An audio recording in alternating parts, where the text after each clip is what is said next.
Hi everybody, it's Ms Adrianna with another story time. Tonight's theme is dragons.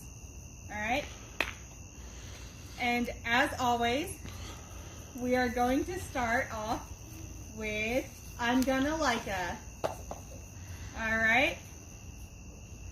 I'm gonna hop, hop, like a kangaroo, hop, hop, like a kangaroo, hop, hop, like a kangaroo, hop like a kangaroo.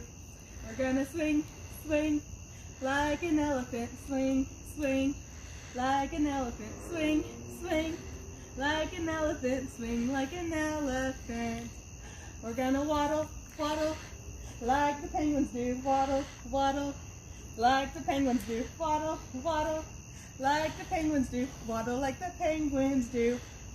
We're gonna side step, like the crabs do, side step, like the crabs do, side step, like the crabs do, side step like a crab.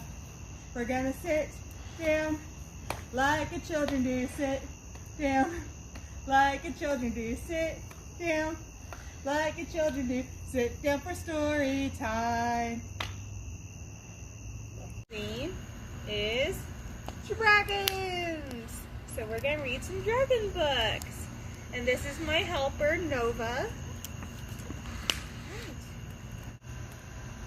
The Princess and the Dragon by Audrey Wood.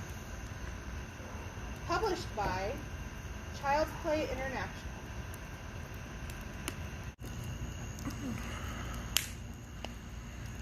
Once there was a princess who didn't behave like a princess.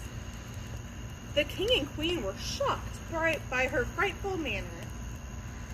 Her tangled hair and ragged clothes made her Nana cry. "Don't touch me, I'm perfect." The cook, try as he might, could never serve a meal the princess liked. No one ever saw her smile except when she played a mean trick on the old knight. All the mothers and fathers in the kingdom warned their children not to be like her. Isn't she terrible? One day, a dragon was seen moving into a cave in the mountain. The mothers and fathers were frightened and ran to the king and queen for help. The king and queen were worried too.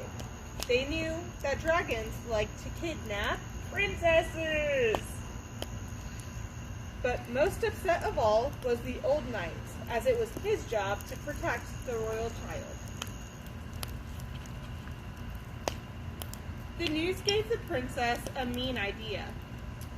Wouldn't it be jolly to watch the old knight fight a dragon? She would let the monster capture her. That night, while everyone was asleep, the princess tiptoed out and made her way up the terrible creature's cave. But inside, she found a dragon daintily playing the piano.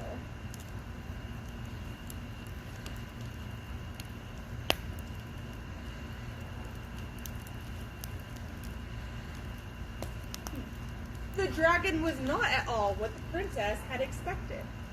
The dragon was equally surprised. The princess thought dragons were fierce, but this dragon wasn't fierce at all. Don't dragons roar loudly, chase knights, and kidnap princesses? The others do, but I don't.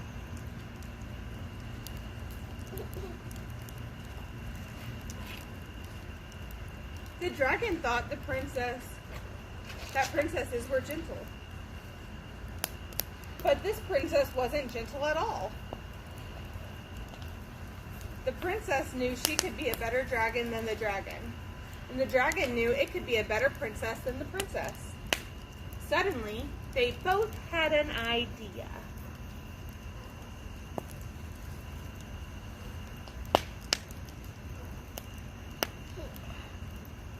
I'll be the princess, and I'll be the dragon. They shook hands and agreed to change places that very night.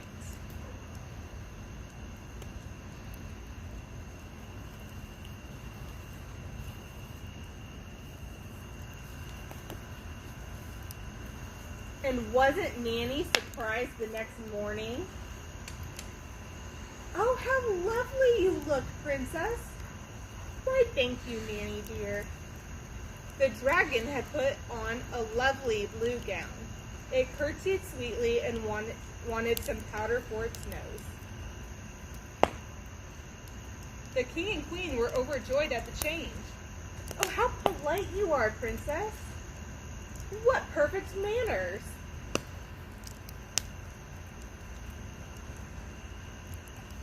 The cook nearly dropped the eggs Benedict when the princess asked for more. Simply divine. May I have seconds, please? From that time on, life was much more pleasant.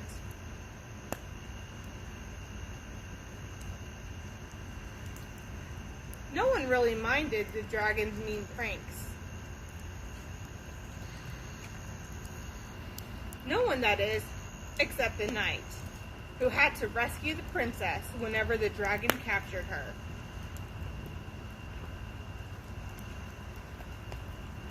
The knight always ended up being captured. Now, all the mothers and fathers in the kingdom told their children to behave like the princess, and of course they did their best. But when they couldn't, they knew just the place to go. Up to the dragon's lair. The end. Our next book is Dragon is Coming by Valerie Gorbachev. And it is published by Harcourt Children's Books.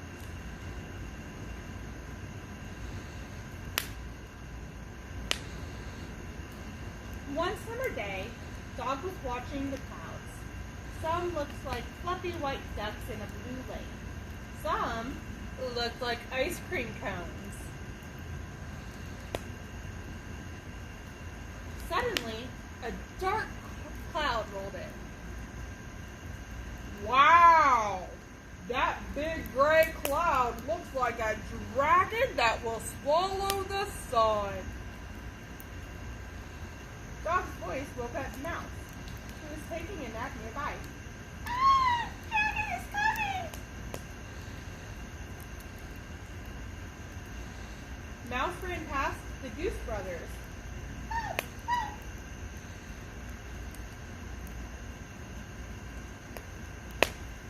Did you see that, Flake? Run, geese, run! The Goose Brothers flapped their wings and followed Mouse. Soon they passed the Sheep Twins. Honk, honk! Look out, sheep!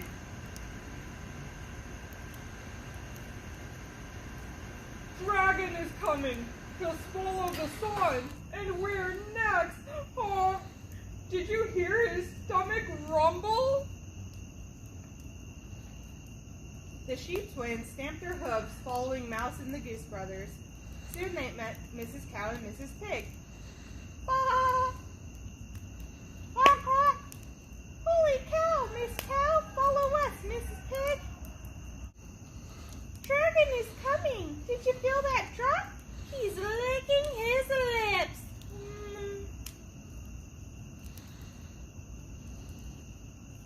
Mrs. Cow and Mrs. Pig joined the stampede, following Mouse, the Goose Brothers, and the Sheep Twins right into the barn. Moo!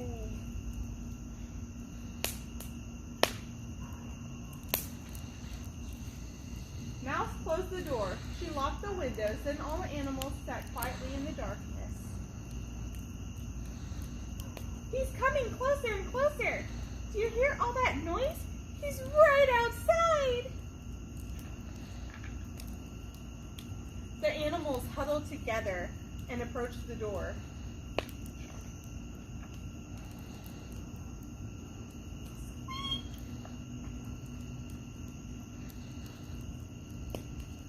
Why are you all here in the dark? The thundercloud is gone and the storm is over.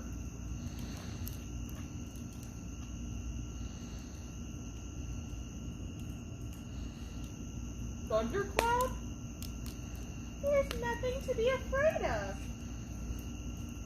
Mouse, a thundercloud is big and scary, but it's not a dragon. Oops! I guess the dragon isn't coming after all. Hooray! Our next book is Granny's Dragon by Lisa McCord. And it is published by Dutton Children's Books.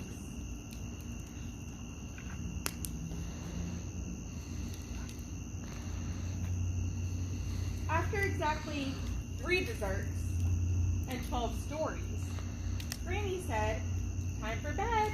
Let's get ready." "Okay, Granny," I said. "Only I better not go to bed because I'm pretty sure there's a monster in my room."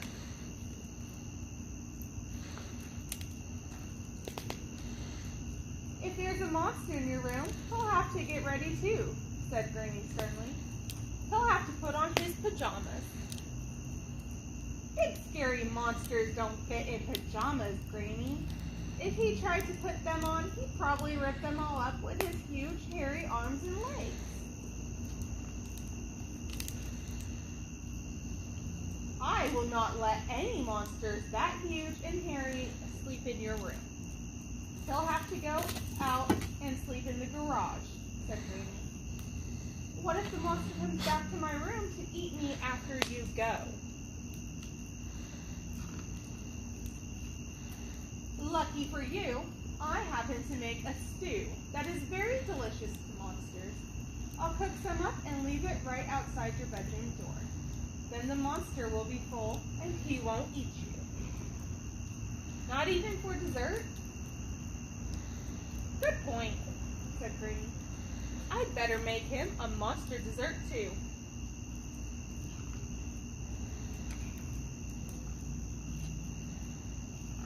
"Okay, Granny, but even if he doesn't eat me, the monster could still scare me with his big yellow teeth." "Well, he'll have to brush his teeth. No one goes to bed around here with dirty teeth."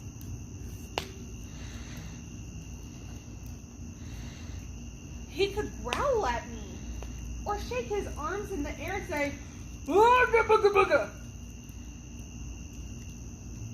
Booga booga booga!'" said Granny in her scariest voice. "There, that wasn't so bad, was it?" "No, but you're not a monster. I'd like to see your monster do a better job," said Granny. "Granny," I said, "you have so much to learn about monsters. It's not just that they say scary things. They have special powers. Monsters can even go invisible. So you don't see them, but they're still there waiting to get you."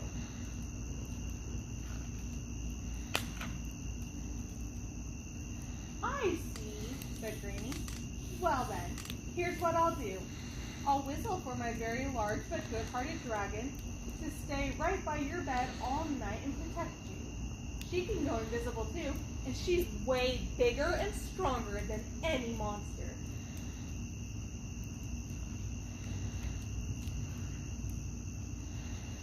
"How will I know the dragon is here?"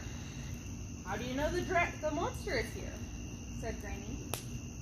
"I just think about him and I know. So think about my dragon too." "Okay, what's she like?" "Well, she's powerful, very, very powerful. One look into her swirly green eyes and even the scariest monsters zoom away back to their monster worlds forever."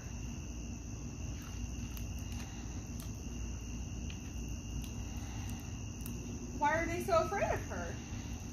"Oh, they think she might growl at them, or say, 'Ooga booga booga,' or eat them." "Would she?"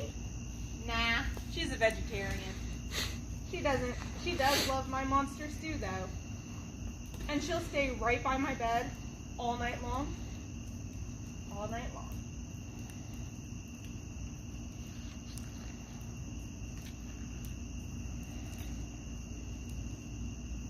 I took Granny's dragon to my room. Okay, dragon, let's see what you can do.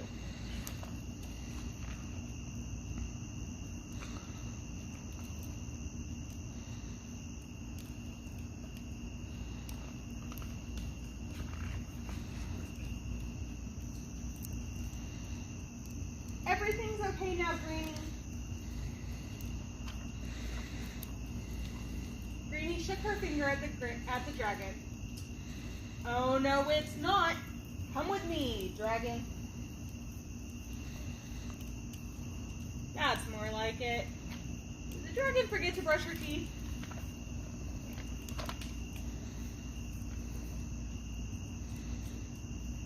Good night, sweet girl. Good night, dragon.